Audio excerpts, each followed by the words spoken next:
of 65. Don't miss Zero Res's hot new Labor Day sale. Get 3 rooms of carpet clean starting at $119 plus a free hallway and $75 off an air duct cleaning. Head over to ZeroResMinnesota.com or call 9520-RES and ask for the AM 950 special today. Sale ends Labor Day. Portions of the following program may be pre-recorded.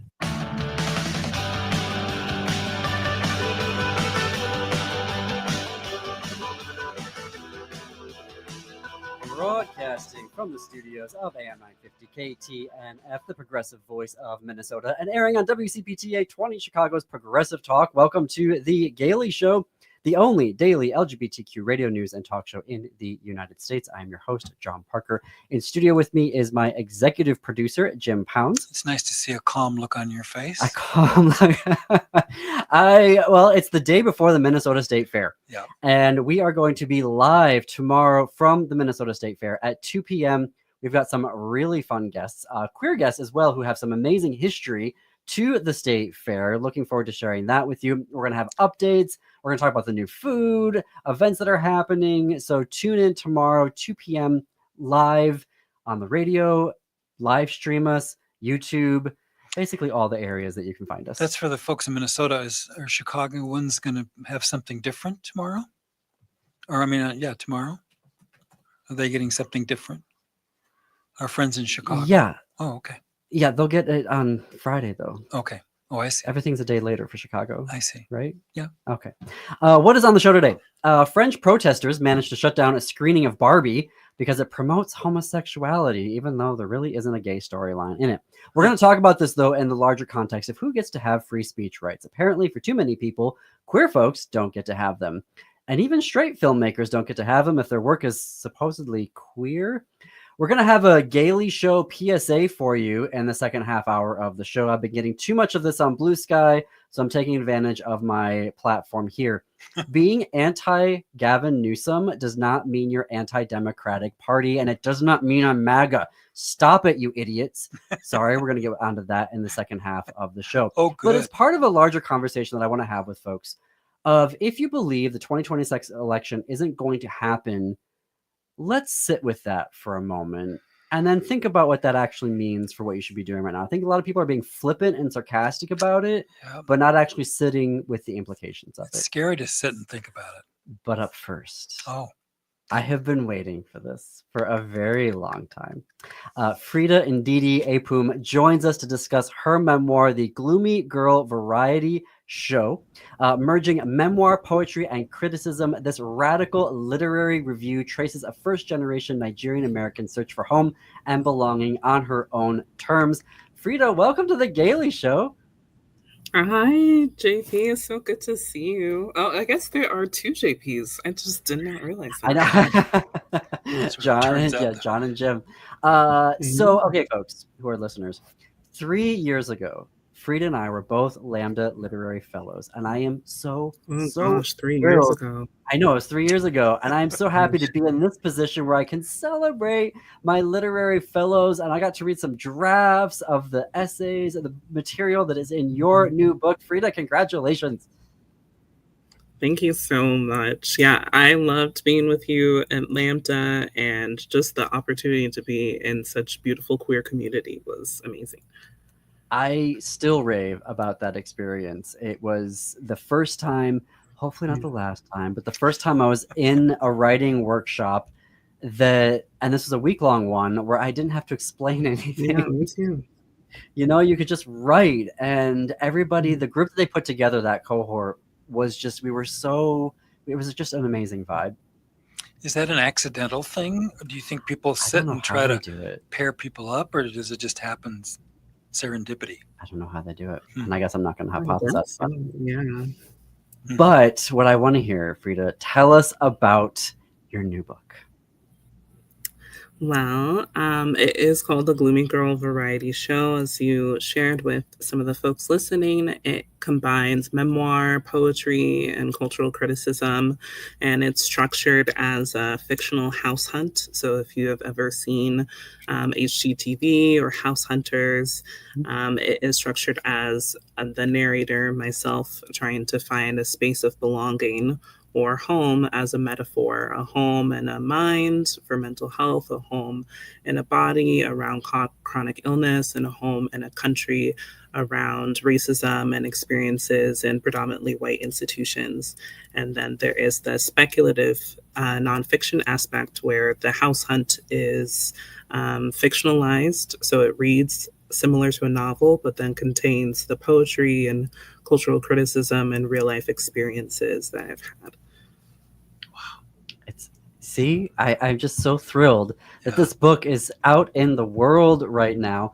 Can we tell us about your desire to have all these different genres in your book at the same time? Because I think most people think about, well, you know, a memoir is a memoir, and you do poetry elsewhere, or you do speculative fiction elsewhere. Talk to us about your desire to put these genres together in conversation with each other. Yeah, I started as a visual artist. I guess that's another medium that the book has, is a lot of my own performance art and photography and some paintings. And so I've always been kind of a multi-medium, multi-passionate artist. And when I was in my MFA, I was doing a lot of work around hybrid literature, which is usually categorized as a poetry and a nonfiction, lyric essays, those sorts of things. And I was kind of more new to writing, so I was just writing in this mode and not really thinking very much about it or knowing like the lineage of hybrid writers or anything like that. And so I started to take more classes in that work and do more reading in that work. And it was what really excited me, but also didn't know how difficult that was to publish hybrid work. Kind of the, where do you put the book on the shelf? What category is it? Those sorts of things were like, I wasn't really thinking about that. I was just writing things that I wanted to write. And I think it has been something that's been really great with interacting with folks that aren't typically readers. Since the book is shorter, it looks very thick, but it's like, some folks have called it as like DMs into the wind or something, like someone sending you a private message. So I think that it helps make it more accessible. Some of the critical theory that could be more insular towards an academic audience, by having it like shorter, having there be more breadth on the page itself. It makes the genre of the work more approachable to folks who might not be readers, which is most of the country these days. Mm-hmm. Talk to us about home and the questions you're raising about home, the idea of it. Yeah, that's a good question. Well, I am back in my childhood home in Arizona, just visiting my family. So it's funny, I've done a lot of interviews while at my childhood home. So often just thinking about that just in general. But I think as I was writing the book, I was pursuing home as like a space of belonging, a space of like non-judgmental understanding. And I think as I was growing older, I was writing this book from 21 to 31, so 10 years. And so I was getting older and like coming of age as I was writing the work. And I think it shows that in terms of home, where for me, home was like my first apartment, and I get to decorate it however I want to. I get to walk around naked. I get to do whatever I want in my own apartment. And that sort of independence was like a big part of it. And then I started to think about, these are the type of friends that I want to bring into my home. This is how I want to create a safe space that I might not have had. And just using that environment, that physical environment as a container to explore like a lot of themes around like vulnerability and like friendship and belonging was how I chose to portray that in the book. Can you talk to us about the title? Yeah. The title was different before. The original title is Scary Movies and Love Stories, which is one of the essays in the book. I changed the title after I was writing another essay in the book called Didn't You Finish, which is kind of a play on words, talks about like sexual experiences in the sense of finish, and also did you finish your food after like a meal? So I tried to do like a lot of circling around one theme like many times. But in that essay, I wrote a line that was, she's the star in her very own Gloomy Girl variety show, 24 seasons strong. And that was just like a quirky little line that I'd written. But then I found that I was trying to retitle the book with my agent, and I just kept going back to this Gloomy Girl variety show idea. And I thought that that was just a really good container to describe the book as it being a piece of like performance art or performance studies, which is something that I focus on like scholarly, with the variety show aspect of like trying to show multiple forms of the same themes, and the Gloomy Girl aspect of a lot of critical theorists and feminists have written about like sick women theory or sad girl literature, just kind of like cheeky ways to get at a singular subject or like a thought process that I think is also really popular on social media right now. And like the TikTok sad girls is, a lot of people have referenced that to me as well. And I think it also is helpful for, I guess, finding your own belonging within that of like, I can say I'm a gloomy girl. And so when I was at AWP Feminist Press, they had these buttons that say gloomy girl on them. And so I thought that was really sweet for other people to be able to say, and like, yeah, I'm a gloomy girl too. And I think that's what I wanted for this book, was to be able to talk about like depression and mental health in a more vulnerable way that isn't often done, or at least when I was growing up, wasn't done as much. And I think by having it like fun and kind of cheeky, there's less shame in saying that you're a gloomy girl. We're talking with Freda Ndidi Epum, whose new book, The Gloomy Girl Variety Show, is out now. I need to fit in a break. We're going to have more with Freda when we come back. You can check out more progressive news and analysis at am950radio.com and heartlandsignal.com in Chicago. You can also follow us on Blue Sky, the only social media that we're on. And if they turn fascist, we're off that one too, folks. But our handle there is at thegaleyshow.org. You're listening to The Gailey Show on AM 950, KTNF, the progressive voice of Minnesota, and WCPT 820, Chicago's progressive talk.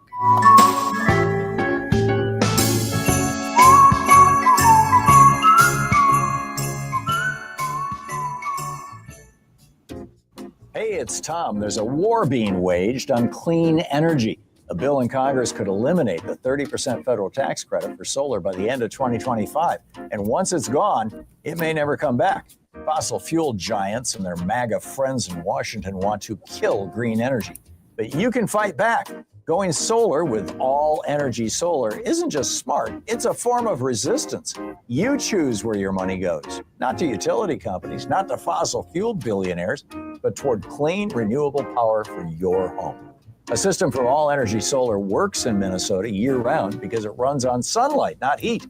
So even in the dead of winter, you're generating electricity. And All Energy Solar helps you save with every rebate and incentive available. This is the moment to act. Waiting means risking with this tax credit and giving the upper hand to MAGA Republicans.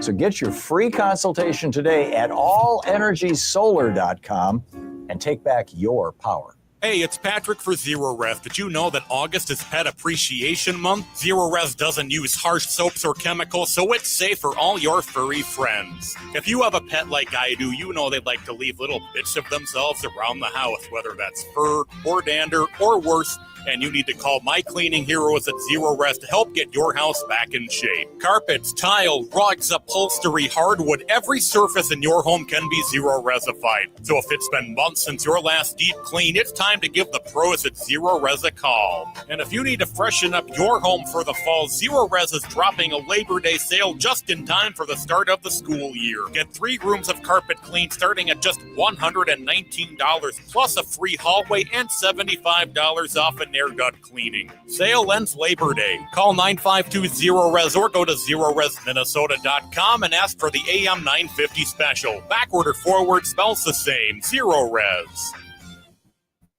Hi, I'm Scott Shambot from Shambot Family Dentistry. We're the fear-free, shame-free dental office. We know dental anxiety and dental phobia are real. We'll take the time to get to know you and give you what you need to be comfortable at all times. We offer free nitrous oxide laughing gas and have high-tech options to help you feel calm and relaxed during your appointments. We'll help you get through every appointment in the most pain-free way possible. If you're having a dental emergency, we'll try and get you in the same day you call because we don't like to see anyone in pain. As my daughter Rachel says, if you don't see my dad, please see another dentist. Take care of your teeth because they're the only ones you get. This is Chad, owner of AM 950.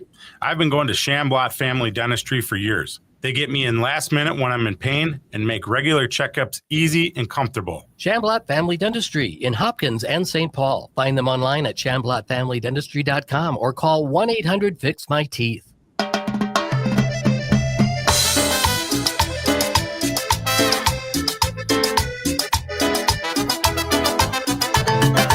Welcome back to the Gailey Show. I am John Parker. We are coming up on the bottom of the hour. Jim Pounds, my executive producer, in studio with me, and I am so glad to be hosting Freda Ndidi Epum, whose new book, The Gloomy Girl Variety Show, is out now.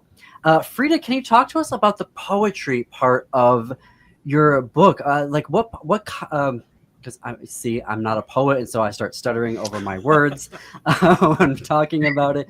Can you tell us about the type of poetry that you're writing here and sharing with folks? Because the type is so indicative of what you're trying to accomplish in there, as I understand, not being a poet. So can you tell us about the poetry?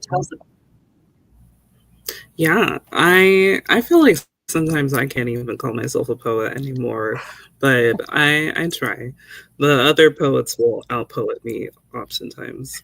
But in the book, I would say the form that the poetry takes is prose poetry and erasure poems. There's a series called the Microprocessing series, which is based off of another series by another author, Renee Gladman, who does a series of poetry, documentary poetics, where she's just cataloging what she's doing every day. And so that comes in about halfway and towards the end of the book as like a shift in the agency of the narrator, because they talk about what happens if I own. And so that's where the erasure poetry comes in with the destroying part of it. So each poem is about like a microaggression, whether it is one of the poems about a student who says that Audre Lorde wants us to feel sorry for her because she's Black and gay. And so little like moments like that are kind of like, wait, what did you just say? How am I supposed to feel right now? Are what are taken in each of the poems and then reconstructed to have some sort of speculative thing that happens where the situation itself is changed.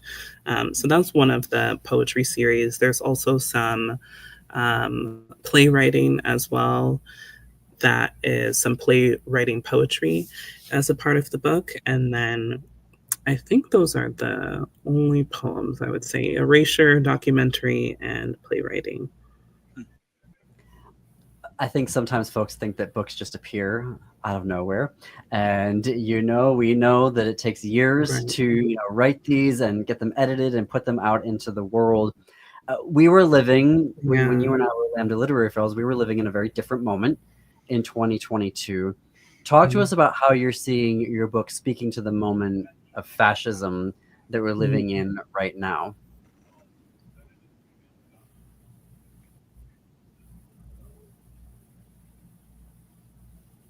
Did we lose you? Sorry, I think I heard you cut out. You said we were living in fascism. Are you there? Talk to us about how you see your book talking to the moment that we're in right now. Like, how is it? Because I feel like it's definitely meeting the moment where we're at. I'd love to hear your take on how your book is in conversation with and how we should be resisting what we're being forced to live through right now. Yeah, I definitely have been thinking about that a lot, especially around the time of publication where you're writing things called companion essays that go along when the book is published to kind of give you a spotlight on your book.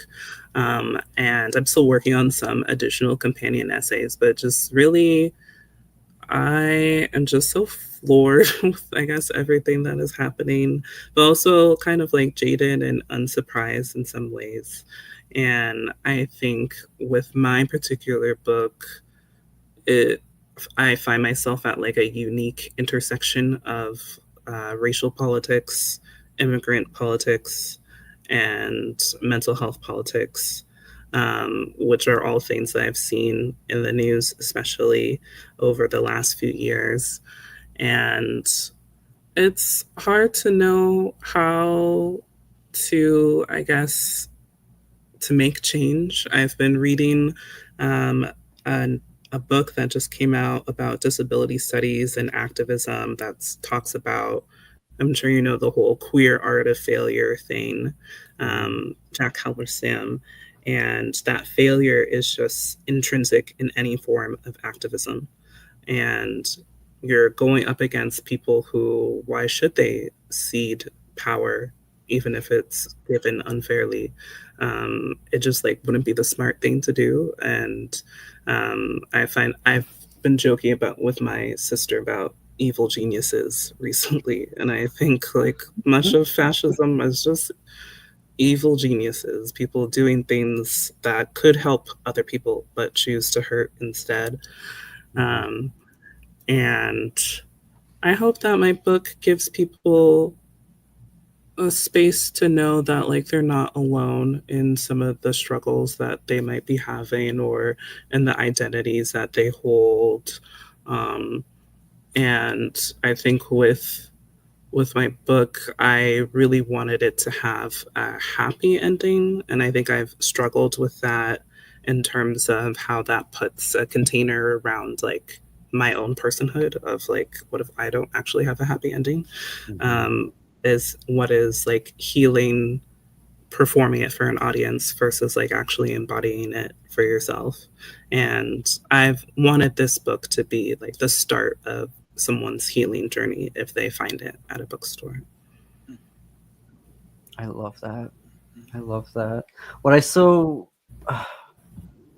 sorry, it's just making me feel joy. I'm feeling joy, Freda, and having this conversation with you and seeing your book out in the world. And I just, we come from such different cultural identities, right? Like you're at the intersection of being a Nigerian and American, and I'm like Armenian and American and dual citizen with France. And, so we're coming at immigration in different ways and racial politics in different ways. But I just love the way that you write.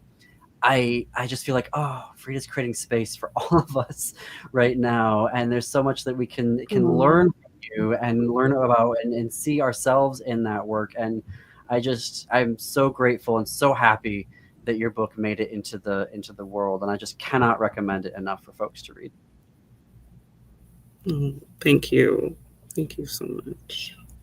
All right. How can folks connect with you to find out when you have companion essays coming out or for reading events that you might be doing? Yeah, you can find me online. I am at Freda Epum pretty much everywhere. On my website, Instagram, Blue Sky, Threads, Substack.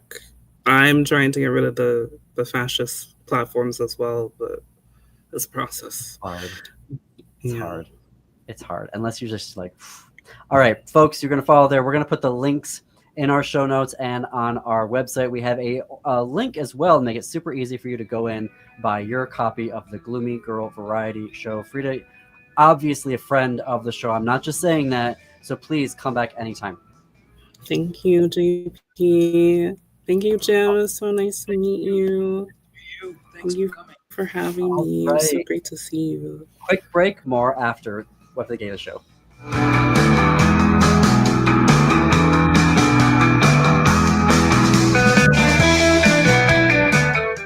Hey, Minnesota, it's Brad Friedman, your friendly investigative blogger, journalist, troublemaker, and host of the Bradcast. Weeknights at 7 on AM 950. Greg Bakken here. I've told you about the out-of-the-world roast beef sandwiches at Maverick's Real Roast Beef, but I haven't told you about their Philly steak sandwiches, turkey bacon avocado sandwich, BLT, crispy chicken, fish sandwiches, brisket, or pulled pork. Okay, you get the idea. They make a lot of delicious food to the same standard as their famous roast beef sandwiches, and now I'm starving. I'm going to go to Maverick's Real Roast Beef off Lexington and Roseville, and you need to go too. Check out their menu at mavericksbeef.com. Overwhelmed trying to make sense of Medicare? As a licensed advisor, I can help you determine your healthcare needs and evaluate your options. I'm Harvey Pearl of Pearl & Company, and I want you to have the peace of mind knowing you have the best coverage available. You deserve an advocate you can trust and coverage you can rely on. And there's no fee, ever. Annual enrollment is October 15th through December 7th. Find me at pearlsofwisdom.com. That's PERLES of wisdom.com. So we can strategize together. When was the last time you had your roof inspected for extreme weather and hail damage? This is Chad, owner of AM 950, to talk about the exterior construction company I trust, Snap Construction. If you've noticed new roofing projects in your neighborhood, your home was likely hit by hail last summer and experienced damage. Snap Construction is helping homeowners like you, and they're the roofing specialists I trust. They are the most well-reviewed contractor in the Twin Cities and have a ton of positive customer reviews from homeowners just like you. Even better, Snap Construction's installations are backed by a lifetime warranty, so you know you're dealing with a qualified roofing expert. You want to work with a company that will be here for a long time after the work is done. Snap Construction has handled thousands of claims and will help you through the process. Do yourself a favor and get a free roofing inspection so you have the facts and peace of mind you deserve. Call Snap Construction today at 612-333-SNAP. That's 612-333-SNAP. Or visit snapconstruction.com. Hey, this is Robert Pilot. The Minnesota State Fair is more than food on a stick. It's a chance to celebrate Native culture and voices. On August 25th, hear the Red Lake Singers and Emizaska Drum Group during Mental Health Awareness at Dan Patch Park. On August 27th, meet Native authors like Roxanne B2B Nokwe Gold and Stacy Lola Druyard, and visit the Common Table and learn how Indigenous foodways are shaping Minnesota's future. Get your State Fair tickets now at mnstatefair.org. With your AM 950 weather, I'm Patrick Lilia. Sunshine today with a high of 82, then tonight clear with a low of 65. Spend your summer with some of the hottest musical acts around at Crooner's Supper Club in Fridley. Crooner's is located just north of I-694 off Highway 65 and Moore Lake Drive. Visit croonersmn.com to view their schedules and food menus. AM 950, the progressive voice of Minnesota.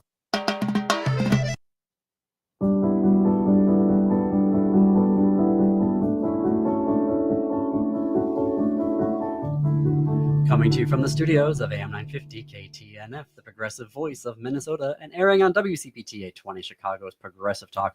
Welcome back to the Gailey Show.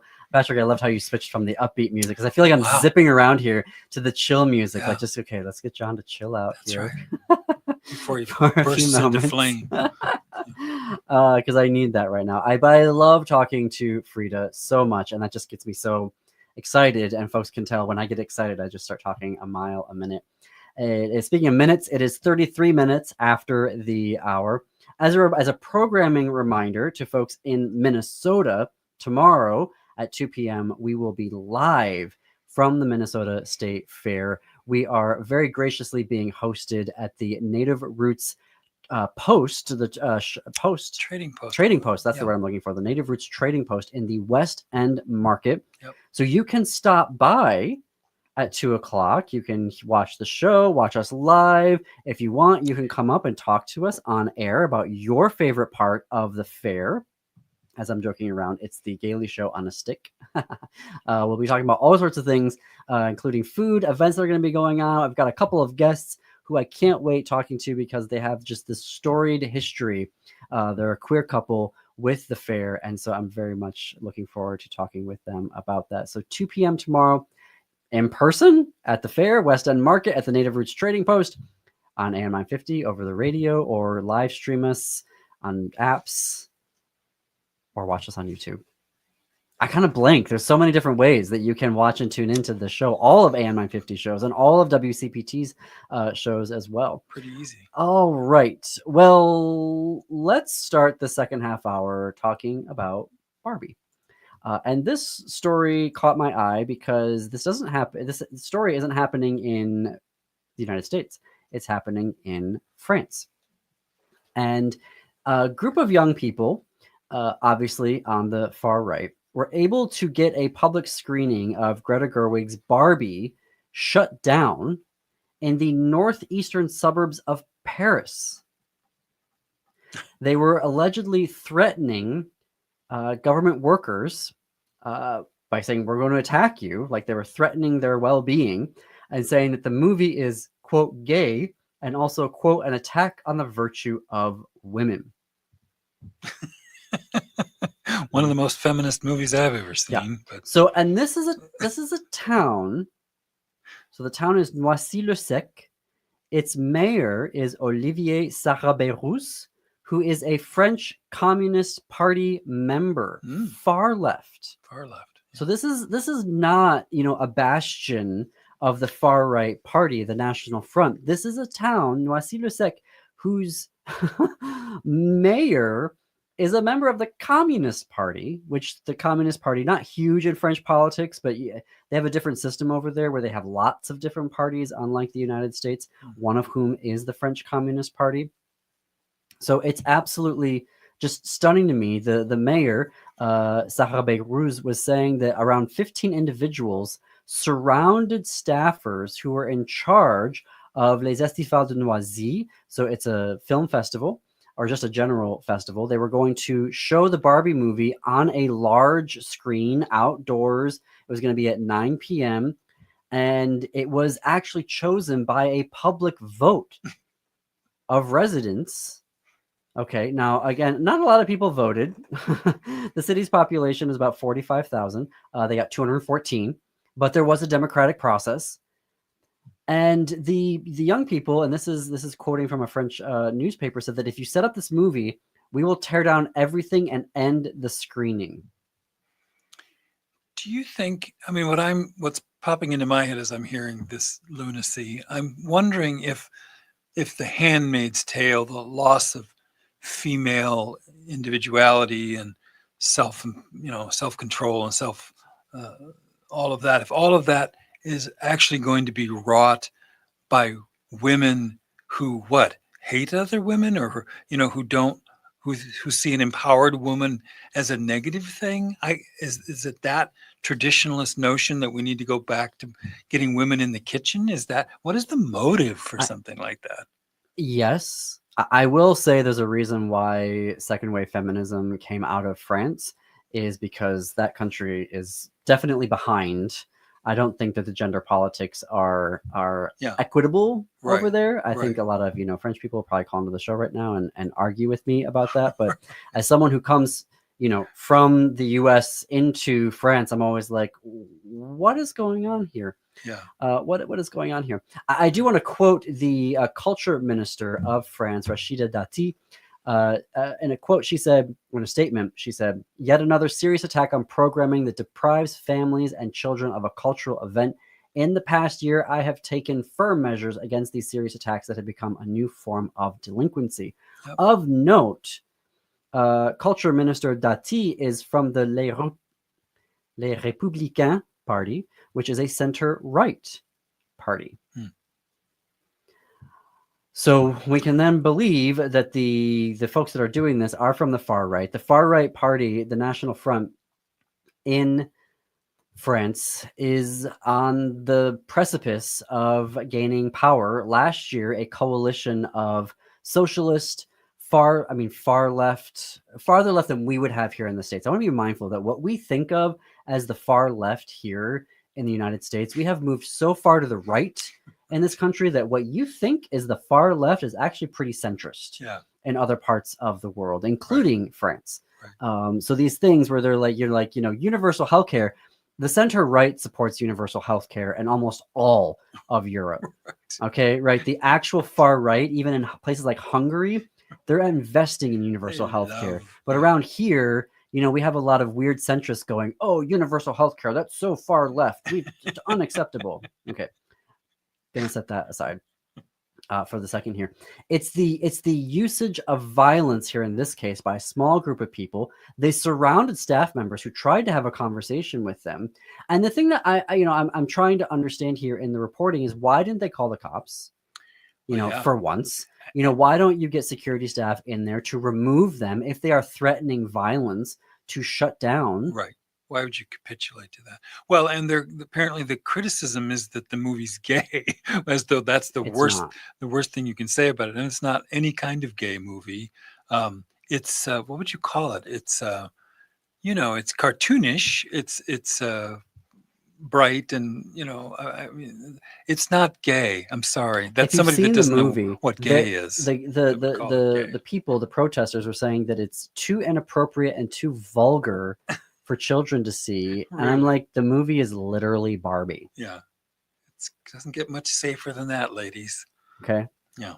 But this is in a country where more and more gay men are actually facing waves of attacks through hookup apps like Grindr, where people are posing as wanting to hook up with you, and in reality, they're luring you into a situation where they're then going to physically attack you. Be really careful. So the far right is not I was having a conversation with this with someone the other day where they're like, this just feels like MAGA and all that feels like it's an American phenomenon. Yeah. And I'm like, well, actually, as a dual citizen, there's a lot of this happening in France. Hungary is a terrible example as well. Italy, the far right is in charge of that government right as well. Like, we are seeing this international movement, dangerous times, rising up. And the thing that gets me about this is that even in France, even when you have a culture minister who's part of the Republican Party who's denouncing this, but a small group of people just using a lot of violence and the threat of violence to get things shut down. Yes, you can have an investigation now. I'm assuming that there are going to be arrests involved, or at least charges, filed against these individuals. But it is getting to this idea of free speech not being applicable to LGBTQ people under the ruse that something is not age appropriate. And so when we have people who are saying that, when people start to say, well, is that age appropriate? Immediately my hackles go up. Yeah. Because I'm like, okay, here we go. It's a phony Here we charge. go again. Yeah. So then we're trying, we are apparently supposed to have this conversation about what's age appropriate, but it's not actually about something that's age appropriate. No. As the judge last week struck down the Florida ban on books, where he said, wait a minute, you said this was about being age appropriate, but the books that you ultimately ended up banning it's censorship. Were not pornographic. No. We're It's not censorship. depicting sex, in ways that were actually inappropriate. I mean, they weren't they weren't obscene, they weren't pornographic. Of course not. So, it's happening internationally, and we need to have a more robust response. And that's going to lead me now here into my next PSA. If you've been listening to the show, then I'm not a fan of Gavin Newsom. When you dive into his record, you start to see that this individual can be and has been a political opportunist, where he runs into an area where he thinks he's going to benefit and makes it seem like, he's part of that movement. We saw this in 2008, where he started running in as the mayor of San Francisco and performing gay marriages, and everyone was like, oh, look at the ally, look at the ally. But then this year, when Trump gets reelected, he's suddenly going on podcasts. He starts a podcast. In the first episode, he's bringing on MAGA to talk about how trans athletes shouldn't be happening. Despite the fact that there had been trans athletes in schools in California for 10 years without incident. Yeah. Now suddenly he's having a podcast talking about how this is, a major issue that we should be talking about. He sent his staff to the Capitol in Sacramento and said, tell the legislature, don't send me any more LGBTQ legislation. In his budget proposal, he axed all funding for LGBTQ organizations. I am going to point that out because there are too many Democrats right now that are making it sound like he is the nominee. He is not the nominee, and I don't think that he should be the nominee. That being said, we should all be supporting his fight. We should be supporting the fight of Gavin Newsom. We should be supporting the fight of Pete Buttigieg, however imperfect it is. We should be supporting the fight of Governor Pritzker in Illinois. My criticisms, though, is that the person that ultimately becomes the nominee, Newsom should not be the defunct nominee, presumed nominee rather, presumptive nominee. Pritzker should not be the presumptive nominee. Buttigieg should not be the presumptive nominee. Whitmer absolutely should not be the presumptive nominee. But we've got people like Governor Whitmer in Michigan, Governor Newsom in California that are trying to be pals with MAGA. When you see what Governor Whitmer is doing right now, trying to take a risk and be, I'm gonna compromise with MAGA and I'm going to, with President Trump, and that's going to show how I'm a centrist or whatever. That is inappropriate in the moment, ultimately to be the nominee. But we should be supporting their fight, absolutely. So please stop coming at me on Blue Sky and saying that I'm some MAGA supporter or I'm helping to, make sure that MAGA stays in power. No. There is the fight. We should be supporting the fight from whoever is doing the fighting right now. But there is going to be a day after the election, and I cannot trust Gavin Newsom. We will have this fight and this argument in the primary, but right now, stop saying to me that I am trying to have MAGA stay in power because I'm anti-Newsom. Well, we want to hear as many points of view as possible. I'm not a fan of Gavin Newsom either. There's a lot of people in California who are not a fan of Gavin Newsom. But if Pritzker's the better opponent, fine. If Shapiro's the better opponent, fine. I mean, I don't think any of us particularly care at this point. It has to be somebody that can be a dirty street fighter, frankly, because Trump is not that tough. The people around him are. He's a coward. So a tough street fighter, whoever that is, if that's Gavin Newsom, I don't think so. But if it is, he's trying to project that's that what we're right gonna now. need. But everyone just sitting at home who are progressives listening to this, let's just recall for a moment Trump's failures as a president when it came to COVID. Right? just sit down for a second, recall a few minutes. Let's just take a few seconds to remind ourselves of all the things that he did that were just a complete disaster. And what does Governor Newsom say? We should give Trump grace. Yeah. We should give him grace about that. Don't criticize him because none of us knew what to do. None of us knew what to do, but he was doing a lot of things that we knew were making it worse. Right. I've got to fit in a break here. We are going to come up. Still lots to talk to here on the Gailey Show.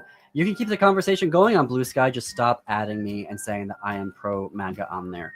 We are at thegaileyshow.org on Blue Sky. You're listening to The Gailey Show on AM 950 KTNF and WCPT 820, Chicago's Progressive Talk.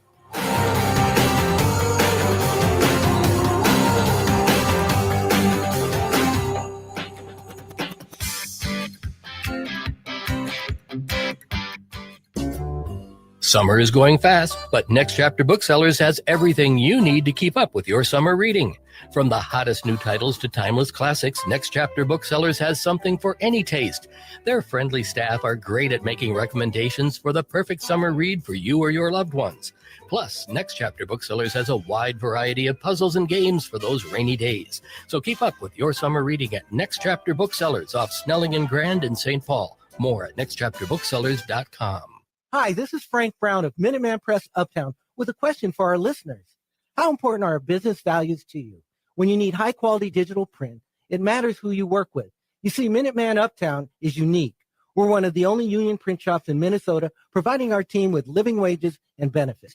We believe in second chances for justice-impacted individuals who want to contribute to the community, and we are active in local issues. We've been in the streets standing up for racial, social, and economic justice. At Minuteman Uptown, our mission is to connect all communities through technology-driven print solutions. An example of that mission is when I moved Minuteman Uptown to North Minneapolis. We're invested in this local community, and we help small businesses and local organizations throughout the Twin Cities reach their audiences. Reach out to Minuteman Uptown and partner with a printer that shares your values. Call us today at 612-870-0777 or visit us at mpuptown.com. That's mpuptown.com. Hey, it's Patrick for Zero Res. Did you know that August is Pet Appreciation Month? Zero Res doesn't use harsh soaps or chemicals, so it's safe for all your furry friends. If you have a pet like I do, you know they like to leave little bits of themselves around the house, whether that's fur or dander or worse, and you need to call my cleaning heroes at Zero Res to help get your house back in shape. Carpets, tile, rugs, upholstery, hardwood, every surface in your home can be Zero Resified. So if it's been months since your last deep clean, it's time to give the pros at Zero Res a call. And if you need to freshen up your home for the fall, Zero Res is dropping a Labor Day sale just in time for the start of the school year. Get 3 rooms of carpet clean starting at just $119 plus a free hallway and $75 off an air gut cleaning. Sale ends Labor Day. Call 952-ZERO-RES or go to ZeroResMinnesota.com and ask for the AM 950 special. Backward or forward spells the same. Zero Res. End-of-life decisions are not easy to make. Hi, I'm Mary T. of Mary T. Hospice Care. It's important to make sure that this difficult time is meaningful and comforting to you and your loved ones. Our hospice team provides an individualized program of physical, emotional, spiritual, and practical care so your loved one is comfortable and not in pain. At Mary T. Hospice, we understand that choosing the right hospice care provider can be overwhelming, but we're here to assist you. Learn more today at marytinc.com.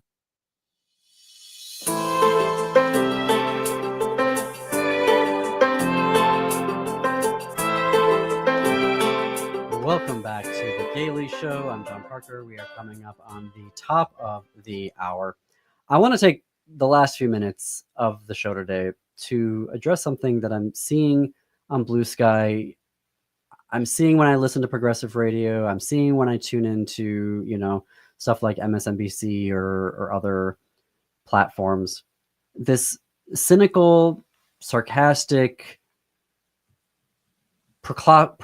proclamations that the election in 2026 isn't going to happen, or that he's going to do everything he can to stop the election from happening.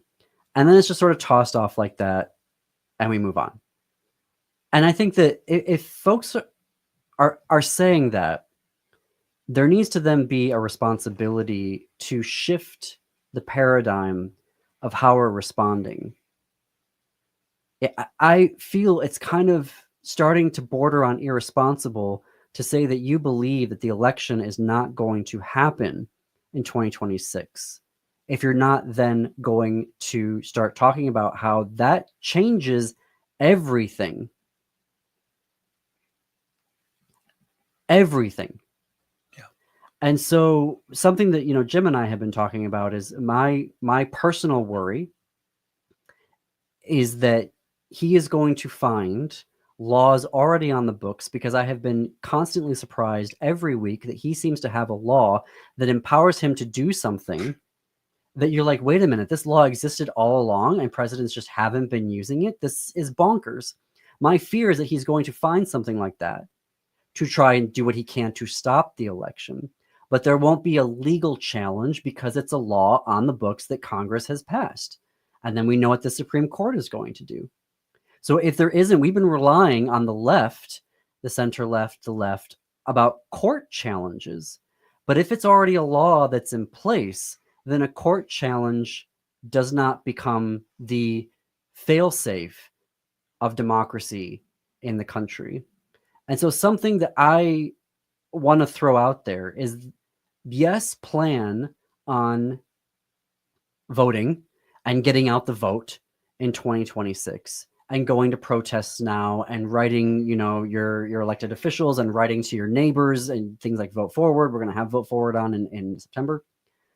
But something that I would really encourage folks to start doing, that I'm going to be doing, is understanding how much money I need to get through a week and then saving that so that I have 6 to 8 weeks of funds available to me, so that if we have an election that he rigs, stops, that we don't have an election next November, that there is an immediate halt to all work in this country, a complete shutdown of capitalism, a refusal to work.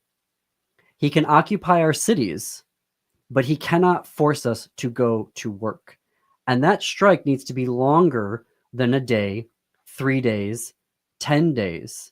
That's why I'm saying we need to individually have, or households need to have 6 to 8 weeks of savings in the event that we need to bring this country to a complete and utter stop. And we also need to understand ourselves and vision ourselves saying, I am not going to go to work today because this election is not happening. I'd like to, I mean, I've said this before, and I think where a lot of people are right now is not quite where you and I are. But what I've said is, if this is an historic moment, your orientation to the world is either very different or going to be radically different very soon. So the first thing to do is to say, what if this is an unusual time where what I think might happen, or what I think is usually going to happen, or what has always happened in the past doesn't happen? A lot of people are going to be shocked by that. And what progressives have to do is not be shocked by that. So get ready for it now. Think, what if something profound happens? What if I'm called on to whatever? What if something dramatic happens that I want to participate in? I don't want to be caught flat-footed. We are often guilty of being on defense and reacting to what somebody else does. And I'm encouraging everybody to get on the front of your feet, on the balls of your feet, think ahead, plan ahead, save money, like John's saying. There's other things that you can do to say, if things go south, if things get radically different and mixed up, that you're ready for it, as opposed to, what? I can't believe this is happening. You'll be vulnerable if you're not prepared. So be prepared, be smart, be proactive, be organized. It's really good advice. Saving money is a great advice. Nobody knows how long something like this would need to happen. Nobody knows exactly That's what I mean, what we're going to be called upon to do, but you have to be ready to participate physically, actively, aggressively, if necessary. All of us do. All of us do. Yes, but there is an immediate, a non-violent tactic. Yes. Is the immediate and total non-participation in capitalism. Yes. Shut the country down. Yes. You don't even need to go to a protest. You can go to a protest, but literally not going to work is the most fundamental and, shutting down of America that can be done. And I know it's hard to sit there and go, because there's a lot of us, and I'm in that situation where saving something is like, how am I going to save enough for 6 to 8 weeks? Well, that's why it needs to start now. That's why I need to start now, to find how can I save 6 to 8 weeks worth of funds to support me. Right. Well, and I also worry about telling people to go protest, because I think these monkeys are going to put people in jail. And don't say monkeys. Well, and the ice people, yes, I will call them monkeys. Don't. Apes might be another That's good got word. Such a racist connotation to it. Oh, please. I don't mean it racially at all. I mean, these are people that are not being legal. They're illegal. What they're doing is illegal. So I think I would be careful about going to I personally am being very careful about going to protest. Yeah. To be honest with you. I'm not disagreeing about that. Yeah. That is our time for today. Up next on WCPT 820 is Choose Views with Richard Chu. On AM 950 radio, it's the Matt McNeil Show. Stay tuned after that for Native Roots Radio. And then at 10 p.m. Central, step into the unknown with Greg Bakken on Ghost Box Radio. You can stream our show everywhere you get your podcasts, or at youtube.com/@thegailey show. You can connect with us on Blue Sky. And until tomorrow, keep it queer, America. Keep it queer.